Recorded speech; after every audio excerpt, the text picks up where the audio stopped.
마가복음 9장입니다. 마가복음 9장 14절에서 29절까지 마가복음 9장 14절에서 29절까지의 말씀 우리 한 절 한 절 교독하시고 마지막 절 함께 읽도록 하겠습니다.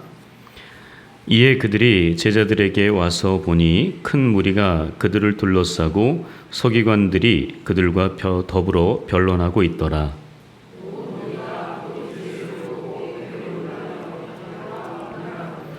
예수께서 물으시되 너희가 무엇을 그들과 변론하느냐?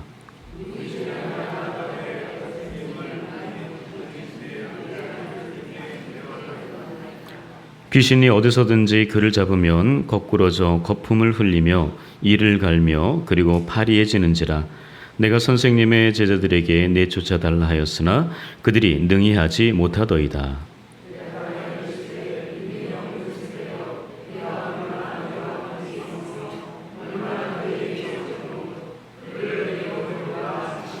이에 데리고 오니 귀신이 예수를 보고 곧 그 아이로 심히 격려를 일으키게 하는지라. 그가 땅에 엎드려져 구르며 거품을 흘리더라.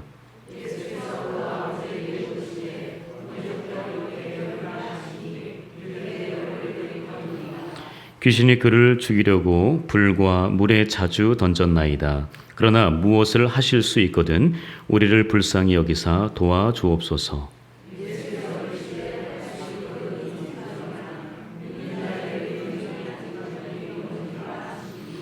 곧 그 아이의 아버지가 소리를 질러 이르되 내가 믿나이다. 나의 믿음 없는 것을 도와주소서 하더라.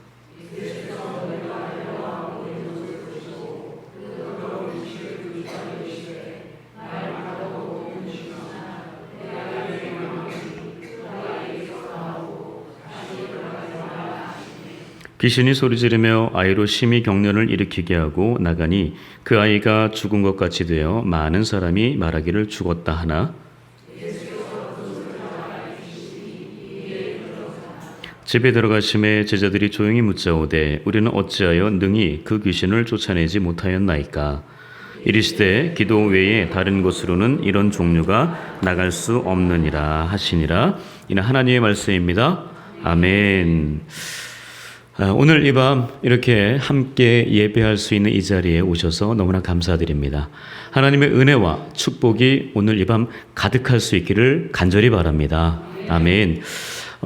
제가 20대 초반에 자동차 운전면허를 따려고 계획을 했습니다. 그리고 강남 면허 시험장 그곳에 가서 이제 필기 접수를 하고 필기 시험을 보고 합격을 한 다음에 이제 실기 시험을 봤습니다. 저 너무 많이 울리는데 조금만 좀 내려주세요. 네. 여기 필기 시험 보고 나서 실기 시험을 보는데 지금은 없어졌잖아요. T자, S자. 우리 어르신들 기억나시나요? 그 T자, S자 참 어려웠잖아요. 특히 뒤로 이렇게 그 백하는데 자꾸 이제 그 선 밟아서 자주 떨어지고 그러잖아요. 그래서 이게 제가 처음 이제 이 실기 시험을 보려고 그때 집에 차가 없었어요. 그래가지고 면허 시험장 옆에 가면은요. 5,000원에 30분 정도 탈 수 있는 연습을 할 수 있는 그런 곳이 있었습니다. 그래서 이제 그곳에서 이제 5,000원을 주고 30분 연습을 했어요. 그때 굉장히 잘 되더라고요. 왜냐하면 이제 그거 아시잖아요. 공식이 다 있었잖아요. 몇 번 감고 몇 번 풀고 막 이렇게 해서 너무나 잘 되는 거여서 야 이거 한 번에 합격되겠는데 라는 그런 마음으로 이제 딱 그 실기 시험장 앞에 딱 섰습니다. 그래서 제 이름이 호명돼서 딱 그 앞에 가서 이제 차를 딱 탔습니다. 차를 타고 이제 시동을 걸었어요. 시동을 걸고 이제 그 신호에 맞춰 이제 가려고 하는데 그 이제 이야기를 하는 겁니다. 장석 씨 출발하시기 바랍니다. 그래서 이제 출발을 하려고 하는데 출발하려면 뭐가 필요하죠? 엑셀 밟기 전에 기어 변속이라는 게 있잖아요. 기어 변속을 해야 되는데 오른쪽에 보통 있어야 할 기어가 없는 거예요. 대체 어떻게 이럴 수가 있는가? 어떻게 이게 차에 변속 기어가 오른쪽에 있어야 되는데 없는 거예요.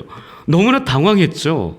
그래서 막 찾고 있는 사이에 방송에서 또 나오더라고요. 장석 씨 출발하세요. 지금 저도 출발하고 싶은데, 아니, 기어 변속을 해야지 출발할 거 아니에요. 막 위아래 찾아보고 뭐 별짓을 다 했는데도 기어를 찾을 수가 없더라고요. 그러더니 마지막 방송이 나왔습니다. 장석 씨, 불합격하셨습니다. 내려오세요. 와, 저는 진짜 한 번도 1cm도 움직여보지 못하고 그냥 떨어졌어요. 그래서 아니, 어떻게 이런 차가 다 있나. 그래서 막 투덜투덜 대면서 내려왔죠. 그래서 이제 이게 좀 시험 보려고 서 있는 분들이 있잖아요. 저보고 어떤 분이 물어보는 거, 아니, 왜 대체 출발을 못 하셨냐고. 그래서 제가 당당하게 얘기했죠. 저 차 기어가 없다고. 그랬더니 그분이 하시는 말이, 오른쪽에 기어가 없으면요, 아마 핸들에 있을 거예요. 그러는 거예요. 그러니까 저는 핸들 기어가 있는 걸 그때 처음 알았습니다. 그럼 참 이게 무지했다라는 것을, 참 그때, 어떻게 이렇게 창피할까. 좀 너무나 당당하게 저는 기어가 없어요라고 얘기했는데, 참 되게 민망했습니다. 바로 이런 모습이 오늘 본문에 등장하는 제자들의 모습이 있어요. 오늘 본문에 제자들이 정말 그 이전에, 그러니까 저처럼 운전 연습할 때 너무나 잘 됐거든요. 그래서 이제 당당하게 귀신 쫓는 거 그전에 해봤으니까 괜찮다 했는데, 오늘 제자들이 그 귀신을 내쫓지 못하는 그런 아주 엄청난 위기 가운데 빠진 이야기가 오늘 본문입니다. 그래서 정말 능력 있는 그리스도인으로 살려면 과연 우리가 어떻게 살아가야 하는가, 그것을 그러니까 두 가지로 살펴볼 텐데요. 능력 있는 그리스도인이 되기 위해서는 이 두 가지를 자각을 해야 돼요. 바로 그 두 가지 중에 첫 번째가 바로 이것입니다. 믿음이 없는 세대라는 사실을 자각해야 합니다. 자, 뭘 자각해야 된다고요? 자, 시작. 믿음이 없는 세대라는 사실, 바로 이것을 자각해야 되는 거예요. 믿음이 없는 세대, 바로 우리라는 겁니다. 우리가 바로 믿음이 없는 세대라는 거예요. 자, 본문 19절 읽겠습니다. 시작.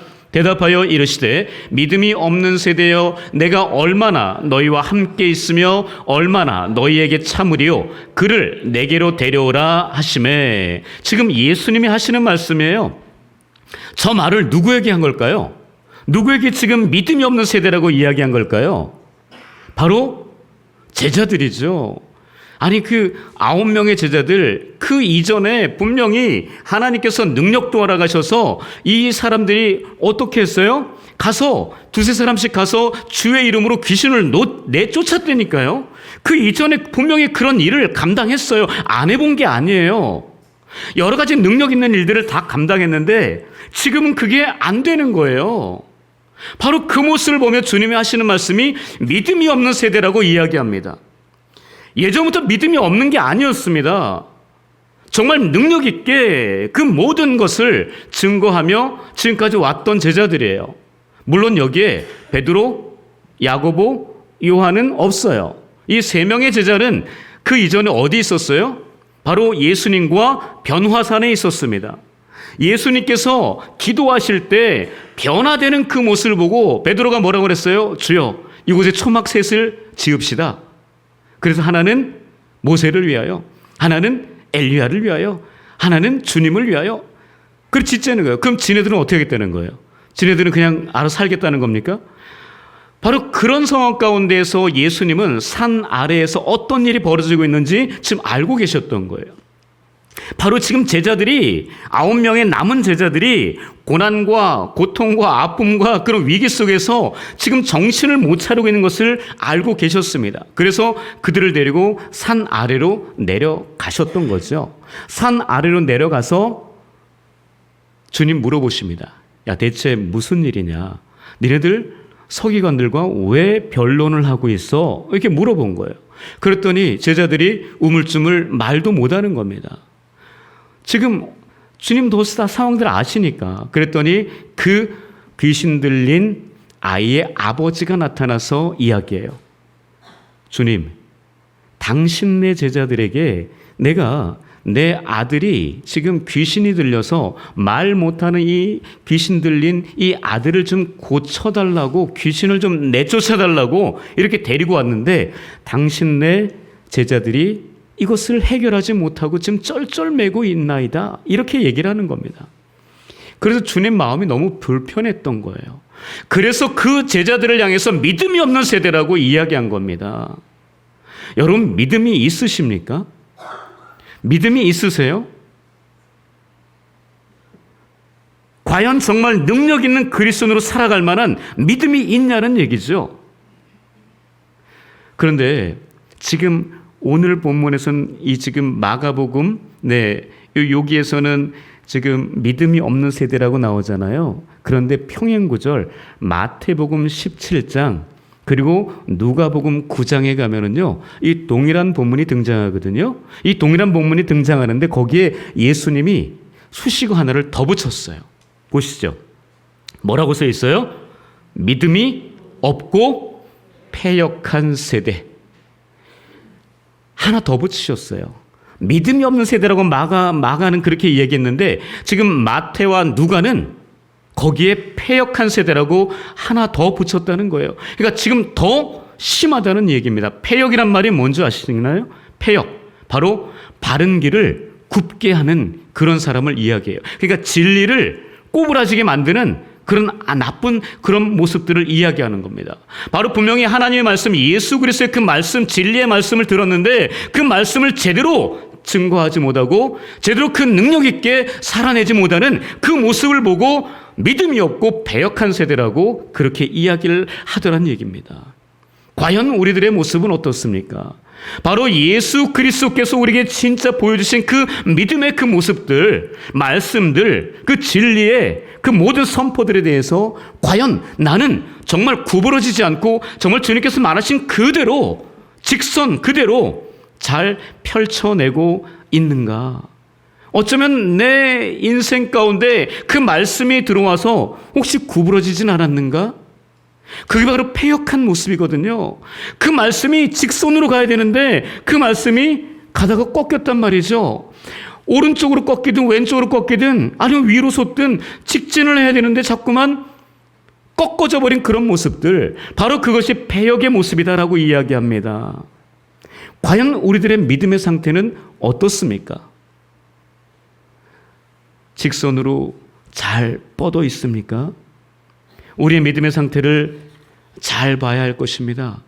능력 있는 그리스도인으로 살아내기 위해서는 믿음이 없고 패역한 세대가 되면 절대 안 된다라는 것입니다. 바로 우리에겐 예수 그리스도께서 보여주신 그 믿음, 바로 그 믿음이 반드시 우리 자리에, 우리 내면에 자리를 잘 잡고 있어야 한다는 것입니다. 오직 그 믿음으로 능력 있는 삶을 살아가는 여러분들 되시기를 주님의 이름으로 간절히 축복합니다. 네. 자, 그래서 이제 예수님께서 그 아이를 데려오라고 이야기합니다. 그 아이를 데려오라고 하니까 그 아이가 그 예수님 앞에 섰어요. 그랬더니 귀신 들린 그 아이가 갑자기 심하게 몸을 비비꼬면서 요동을 합니다. 그러면서 소리도 질렀을지 몰라요. 그러면서 예수님 말씀하십니다. 그 모습 속에서 악한 사단이 나오도록 말씀을 증거하십니다. 그랬더니 그 악한 사단이 나왔거든요. 지금 제가 너무나 편안하게 얘기하니까 그럼 별로 이게 느낌이 안 오시는데요. 그 굉장히 지금 막 사람들이 놀라 자빠지는 상황이에요. 그 말 못하는 귀신이 그 예수 그리스도의 말씀을 듣자 악한 귀신아, 그 아이에게서 속히 나올지어다 라고 주님 말씀하시자 그 귀신이 그 말씀을 듣고 나올 수밖에 없었던 거죠. 그러면서 그 아이가 죽은 듯이 그렇게 엎어져 있었습니다. 사람들이 뭐라 그래요? 죽었다라고 생각을 했습니다. 그런데 그 아이가 죽은 것이 아니라 주님이 그 손을 잡아 일으키니까 다시 일어났잖아요. 그런데 그 이전에 이 아버지의 모습을 우리가 또 잘 살펴볼 수 있어야 합니다. 이 아버지의 모습이 바로 우리들의 모습이에요. 믿음이 없는 그 모습을 이야기하거든요. 하실 수 있거든 내 아이를 좀 고쳐달라고 주님께 말씀을 드립니다. 근데 주님께서 역정을 내셨죠. 할 수 있거든이 무슨 말이냐? 믿는 자에게는 능치 못할 일이 없느니라라고 이야기합니다.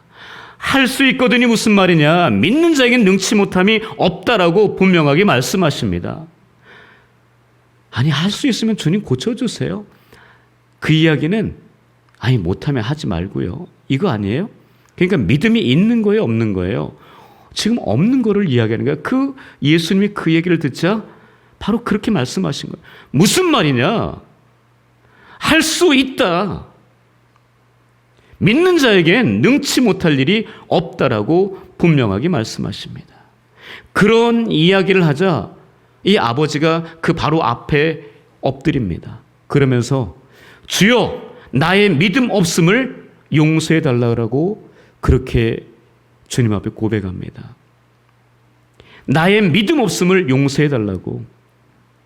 여러분, 이것이 우리가 주님 앞에 고백해야 될 회개라는 것이죠. 우리가 믿음 없는 말, 믿음 없는 생각, 믿음 없는 행동할 때가 얼마나 많은지 모르겠습니다.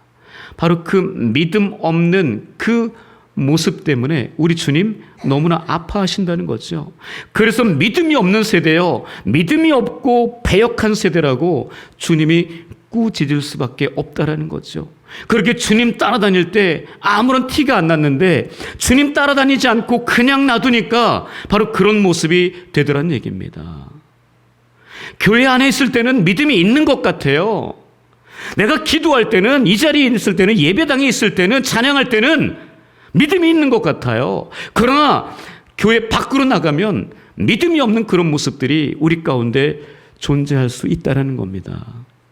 바로 그런 모습 속에서 주님이 말씀하십니다. 믿음이 없는 세대요, 믿음이 없고 배역한 세대요, 할 수 있거든요 무슨 말이냐? 믿는 자에게 능치 못함이 없다 라고 하는 주님의 책망을 들을 수밖에 없는 우리의 인생이 아닌가 싶습니다. 오늘 이 밤 주님의 능력 있는 그리스도인으로 다시 회복되어지기 위해서 믿음을 다시 한번 자각할 수 있는, 믿음 없는 것을 자각할 수 있는 그런 하나님의 사람들 될 수 있기를 주님의 이름으로 간절히 축복합니다. 그래서 그 믿음 없음을 우리는 회개하며 하나님 앞에 나아가야 한다라는 것입니다. 자, 두 번째입니다. 두 번째, 그럼 어떤 것을 또 우리가 자각해야 되는가? 자, 두 번째 읽겠습니다. 시작. 우리는 기도하지 않는 세대라는 것을 자각해야 합니다. 기도하지 않는 세대라는 것, 믿음이 없는 세대라는 것과 기도하지 않는 세대라는 것을 우리는 자각하며 살아야 됩니다. 늘 우리 마음판에 그게 새겨져 있어요. 주님, 내가 믿음이 없습니다. 주님, 내가 기도하지 않는 사람입니다. 그러면서 하나님에 늘 겸손하게 나아가야 한다는 겁니다. 자, 29절 읽겠습니다. 자, 시작. 이르시되 기도 외에 다른 것으로는 이런 종류가 나갈 수 없느니라. 기도 외에 다른 것으로는 이런 종류가 나갈 수 없다라고 이야기하고 있습니다.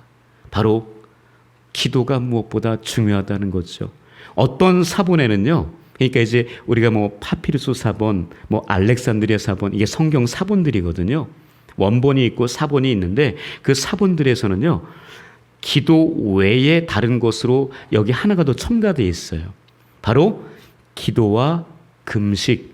이게 원문에는 있는데 요거를 이제 그 킹 제임스 버전에 요걸 그대로 번역을 해서 집어넣는데 NIV 성경, 우리가 보통 NIV 이 한 개역 한글 성경에는 그 금식이란 말을 뺐습니다. 근데 그거는 뭐 금식 기도, 금식과 기도 이걸 같은 걸로 보기 때문에 그거를 뺀 거예요. 별다르게 뭐 큰 문제가 있는 것은 아닙니다. 기도 외에 우리가 금식하며 기도할 수 있고 밥 먹고 기도할 수도 있잖아요. 바로 기도 외에 다른 곳으로는 이런 종류가 나갈 수 없다라는 거죠. 기도가 너무나 중요하다라는 것을 이야기합니다. 기도 하십니까? 기도 잘 하십니까? 예배는 우리가 잘 드려요. 그죠? 네, 새벽 예배 나와서도 예배는 잘 드립니다. 수요 기도에 나와서도 예배 잘 드려요. 주일 예배 나와서도 예배 잘 드립니다. 그러나 진짜 기도는 얼마나 잘 하고 있는지 스스로에게 잘 물어봐야 합니다. 저는 그래서 항상 그 기도 시간만큼은 제가 놓치지 않으려고 해요. 새벽 예배 끝나고 나서 1시간은 무슨 일이 있어도라는 것은 제가 화장실 가고 싶어도 안 가고 그 자리를 묵묵하게 지키며 1시간 동안은 제가 움직이지 않으려고 합니다. 그러면서 교회를 위해서, 우리 성도님들 위해서, 우리 또 제 자신을 위해서 기도하고 우리 교역자들을 위해서, 나라와 민족을 위해서 기도합니다. 우리가 그 기도 시간 우리는 그래도 지킬 줄 알아야 되지 않을까 싶습니다. 제 자랑을 하는 것도 아닙니다. 좀 말씀드렸죠. 저보다 훨씬 더 많이 기도하는 분들이 있다고요. 더 많아요. 더 진실하게, 더 간절하게 정말 하나님 바짓가랑이 붙들고 최선을 다해서 열심히 기도하는 분들 많습니다. 주님처럼 얼마나 많이 기도하는 사람들 많은지 몰라요. 겟세마네 동산의 기도 자꾸 이야기하잖아요. 땀방울이 핏방울이 되도록 기도했다고요. 근데 중요한 게 하나 있더라고요. 제가 이번에 설교 준비하면서 발견했어요. 누가복음에서는 그 겟세마네 동산의 그 기도, 그 누가가 기록을 하면 그 다른 그 평행 구절 뭐 마태나 마가나 거기에서는 기록이 안 돼 있는데 땀방울이 핏방울이 했다는 게 거기만 기록되어 있거든요. 그런데 그러면서 거기에 이렇게 기록되어 있습니다. 천사가 나타나 예수께 힘을 더했다라고 기록되어 있어요. 저는 그전에 그게 안 보이더라고요. 그러니까 이 성경이 되게 신기해요. 우리 그런 경험 하지 않나요? 성경을 봤는데 분명히 내가 얼마 전에도 읽었는데 지금 보니까 그 단어가 보이는 거예요. 그 구절이 안 보였는데 보이는 거예요. 제가 이번에 그런 경험을 한 거예요. 천사가 나타나서 예수께 힘을 더해서 그 힘을 가지고 예수님이 땀방울이 핏방울이 되도록 기도했다라는 거예요. 저는 이거를 다시 한번 보면서 오늘 이 밤 우리 운양의 식구들이 이곳에서 기도할 때 땀방울이 핏방울이 되도록 그렇게만 기도하는 그 역사는 내 힘으로 되는 것이 아니라 천사가 도와야지, 천사가 우리에게 힘을 줘야지 가능하다는 것을 다시 한번 저는 선포합니다. 오늘 이 자리에 분명히 하나님께서 우리에게 도우시는 천사를 보내주실 줄 믿습니다.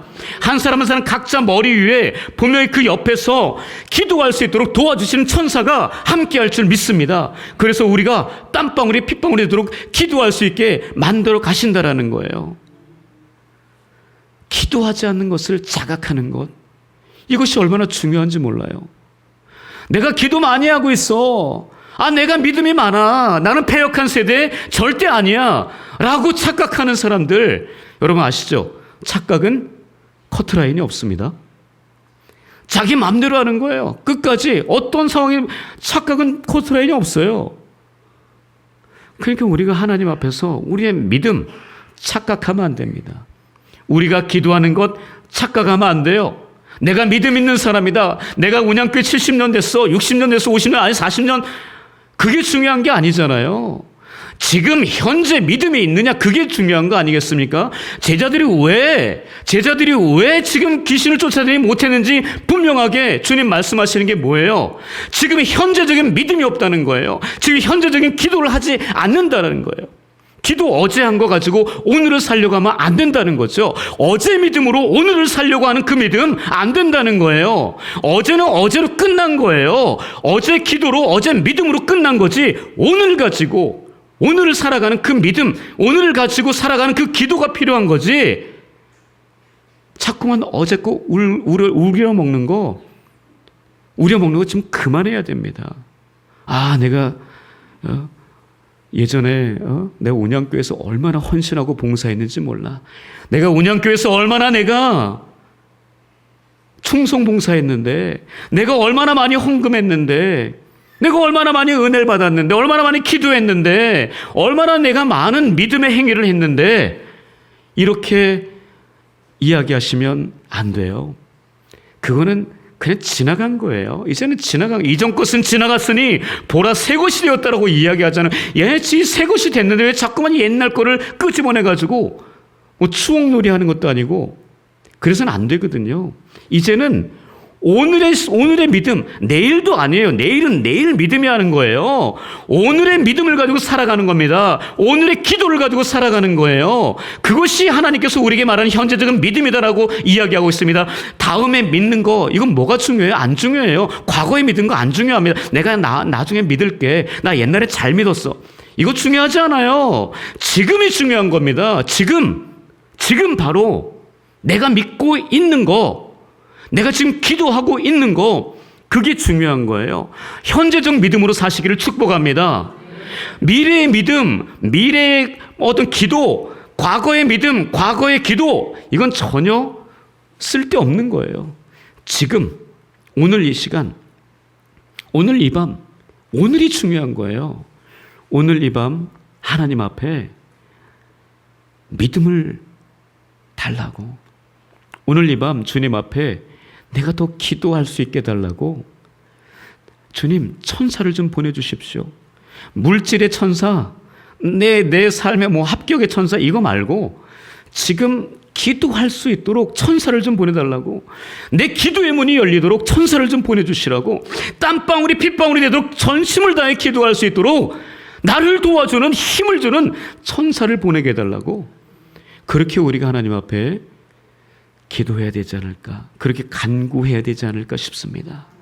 오늘 두 가지 이 모습들 잘 기억해야 됩니다. 첫 번째는 뭘 자각해야 된다고요? 믿음 없음을 자각해야 돼요. 믿음 있음을 자각하는 건 교만이에요. 믿음 없음을 자각해야 되고, 또 하나는 뭘 자각해야 된다고요? 기도하지 않는 세대라는 그 모습을 자각하라는 거죠. 자각하는 것으로 끝나면 안 돼요. 그 다음 우리는 그 모든 것을 회개할 수 있어야 됩니다. 깨닫기만 하면 그건 내 의가 돼요. 깨달았다면 하나님 앞에 잘못했다고, 주님 앞에 죄송하다고 바로 회개해야 하는 줄 믿습니다. 두 가지 잘 기억하시고, 자각했으면, 믿음과 기도에 대한 없음을 자각했으면 하나님 앞에 그거에 대해서 반성하고 회개하며 용서를 구하고, 다시금 믿음 있는 자로, 다시금 기도하는 자로 하나님 앞에 바르게 서는 저와 여러분들 될 수 있기를 주님의 이름으로 간절히 축복합니다. 아멘.